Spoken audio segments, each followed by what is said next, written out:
le jour du jugement dernier. Nous nous sommes arrêtés la semaine dernière au moment de la venue d'Allah Tabaraka wa Ta'ala pour le jugement des gens sur la terre du rassemblement. Puis, à un moment, pendant ton attente, brusquement, les anges lancent un appel. Où est-elle, fils de un tel? Où est-elle, fils de un tel? Viens pour le jugement devant Allah Jalla Jalaluhu. Et tu constates que cet appel te concerne.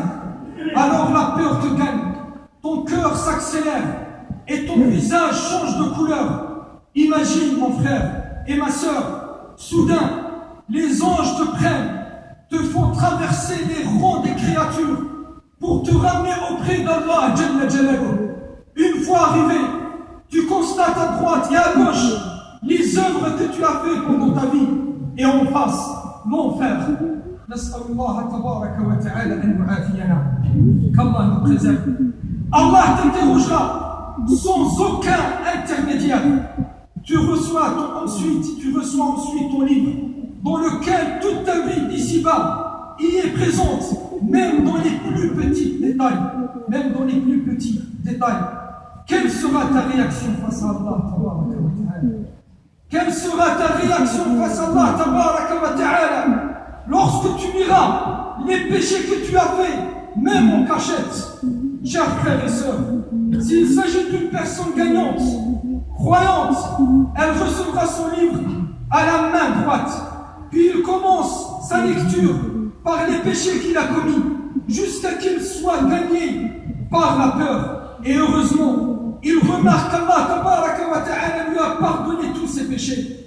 Il commence ensuite la lecture de ses bonnes œuvres, jusqu'à que la joie le gagne.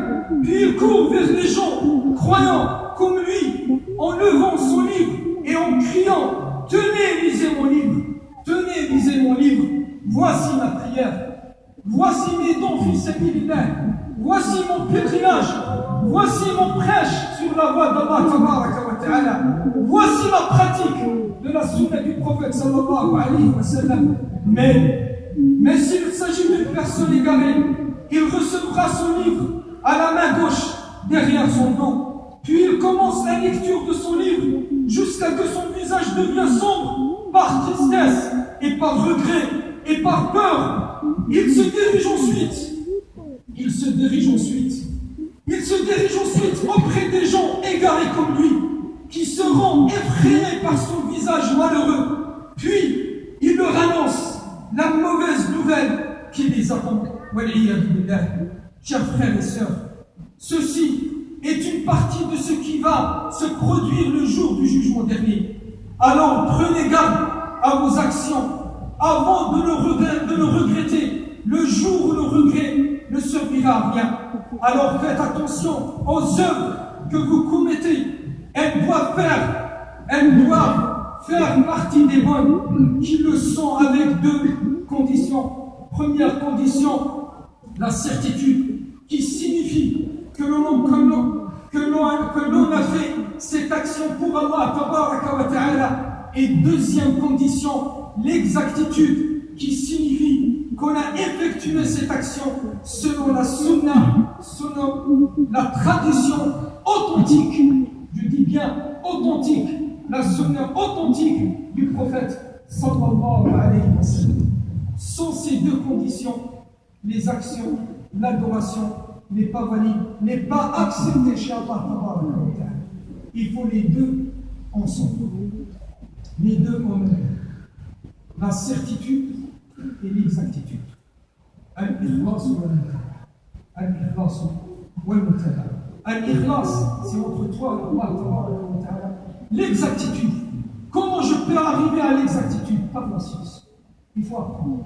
Plus qu'on apprend, plus qu'on adore Allah tabaraka wa ta'ala avec exactitude. Bi'idhnillahi tabaraka wa ta'ala. Nas'al Allah tabaraka wa ta'ala أن يسترنا وأن يرحمنا. آمين. اللهم استرنا وارحمنا يوم العرض عليك. اللهم استرنا وارحمنا يوم العرض عليك.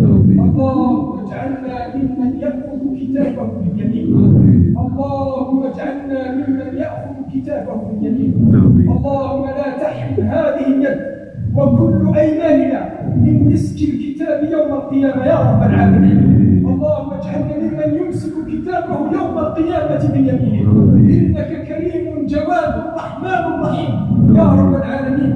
اللهم اغفر لنا ولوالدينا وللمؤمنين يوم يقوم الحساب. اللهم أعز الإسلام والمسلمين وكل إخواننا المستضعفين في سوريا وفي فلسطين وفي شتى البقاع يا رب العالمين. اللهم كن لهم معينا ونصيرا، اللهم كن لهم معينا ونصيرا، اللهم كن لهم معينا ونصيرا. ربنا آتنا في الدنيا حسنة وفي الآخرة حسنة وقنا عذاب النار. آمين والحمد لله رب العالمين.